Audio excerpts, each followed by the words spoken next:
what our job is through this governance framework is to basically maximize the flow by optimizing decisions that are respectful of the constraints within the system. We have the idea of like services teams. We have the idea of feature teams. We have the idea of program or product teams. We have the idea of portfolio teams. So a well-structured organization goes something like that. Chances are, like this is where I like to interlink it, right? Because it'll serve us well for our conversation, right? But the idea is that there is a flow that happens at each of these levels. Now, in Leading Agile, we tend to assume, right, that this lowest level flow is handled by Scrum and Scrum teams. Okay. And what we look for, right, teams, backlogs, working tests, and software, we want each of these teams to have a known backlog, stable velocity, and the ability to anticipate really time or scope, right, depending upon what we're managing for, right? So here's like a little microcosm, a little teams, backlogs, working tests, software right here. Well, what I want teams, backlogs, working tests, software here. I want teams, backlogs, working tests, software here, here, here, and here.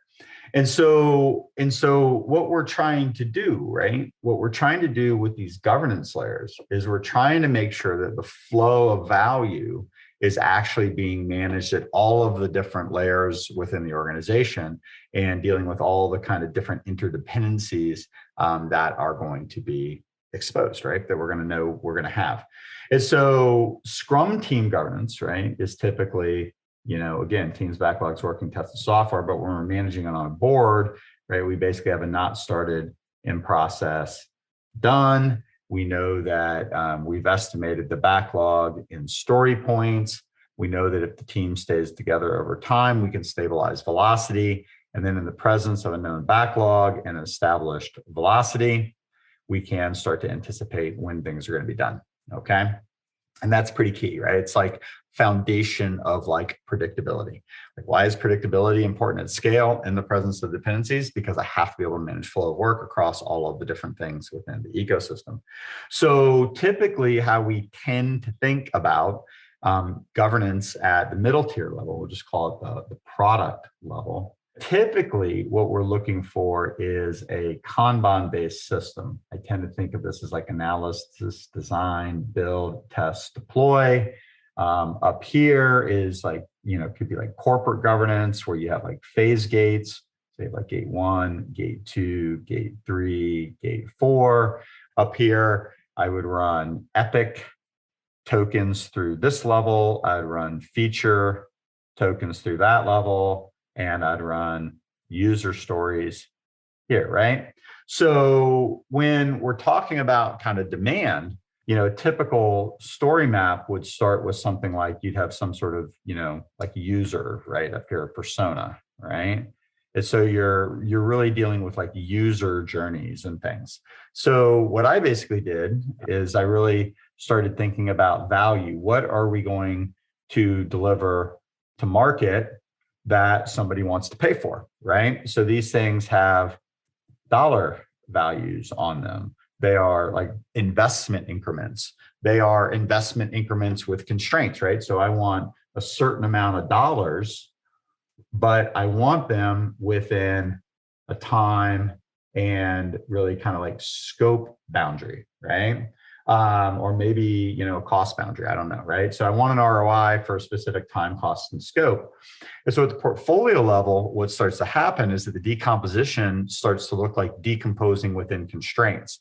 Because if I'm going to do a roadmap, an epic level roadmap, which I might want to do, right? And I want to know where I'm going to be at in the future, right? I'm going to take my epics, I'm going to decompose them into features, I'm going to decompose those into user stories. And my whole job through the decomposition process is to basically figure out what is the smallest thing that I can build within the time, cost, scope constraints that allows me to maximize my return on investment. And this is where I think it gets a little bit, kind of interesting in the Agile world. Like, what's a requirement? What's a not requirement? What has to be there? What doesn't have to be there? Well, if you talk to customers, right, they're basically thinking they want everything they want, and they want perfect estimates of, time and cost. And they want to be able to know, I spent X dollars, I'm going to get these features within this time and cost, and life's going to be good. But we know that life doesn't work that way, right? We're managing variability, we're managing uncertainty. So what we're hunting is the smallest path, the most minimally viable product, the smallest set of features, the smallest set of user stories that can be delivered from the time and cost constraints. And so the idea is at these governance levels, we're going to run epics through this board as quick as we possibly can, because getting them all the way into the hands of the customer is what generates dollars for us. Okay.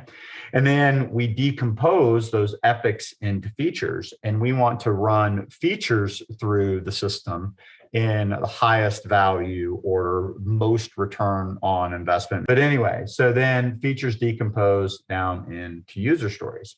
And the idea is we want to get epics across the board as fast as we can. We do that by getting the highest value features across the board as fast as we can. And we do that by basically getting user stories across the board as fast as we can. Now, what's interesting, right? The way that we set this up in LeadingAgile is we'll put some sort of like portfolio team up here. I think we talked about this the other day too, right? Maybe, what are the 4 views I talked about? Kind of an architecture view, a product view, a project, or like a schedule view, and an analyst view. Well, that view happens down here too, where all the real work gets done, right? So architecture, product, analyst, and project, right? Timeline view, okay? So in our world, right, in our governance world, this layer tends to kind of be the secret sauce. And so what we're doing is we're taking these epics that come with a time and a cost constraint and a value goal, right? Maybe even a timeline constraint, right? But we're trying to kind of time box them to be about 2 to 3 months. This group takes it down and it does the decomposition from epic to feature, right, to user story. And it's doing it with an eye towards, again, what is the smallest possible thing that I can build? And the reason why, just to maybe give a little nod to this, the reason why we pair the architect, the product person, the analyst, and the project manager is because they really hold the 4 different concerns. Like, what is it? How are we going to build it?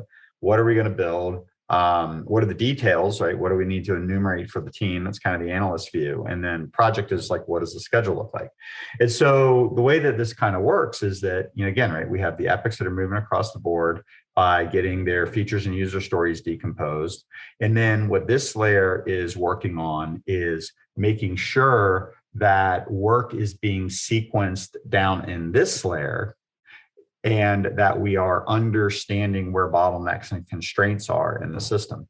So in an ideal world, an unconstrained world, we would have a feature that we're trying to move across. And so it goes through analysis and it goes through design, and the product people and the architects or the designers or whatever are kind of looping through this, generating user stories.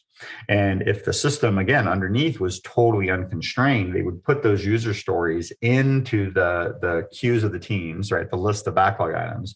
And then those teams would just work on them in priority order. And because they're working on them in priority order, features would go through the system as fast as they possibly can. But what we know is that, especially in a system where we're building systems of systems, and we have services teams that multiple things are relying on, we know that inevitably we're going to end up with bottlenecks in the system, right? There's going to be teams that don't move as fast as other teams, or teams that have more demand on them than other teams, right? So they're going to become bottlenecks, they're going to become the constraints. And so what our job is through this governance framework is to basically maximize the flow by optimizing decisions that are respectful of the constraints within the system. And so when we identify a constraint, right, so it's kind of interesting, when we identify a constraint, then that gives us a clue is where we might want to invest dollars sooner to grow that team, right? Because what are our three options with constraints, right? We either elevate the constraint, which means we put more resources into the constraint to make it go faster, or we subordinate the system to the constraint, which basically means we make the product here go slower because we don't want to build a bunch of waste in the system, right? So we subordinate the system to the constraint. Or we basically do what a lot of Agilists would suggest is we exploit the constraint, which basically means that maybe we let the feature teams build some of the solution or something like that,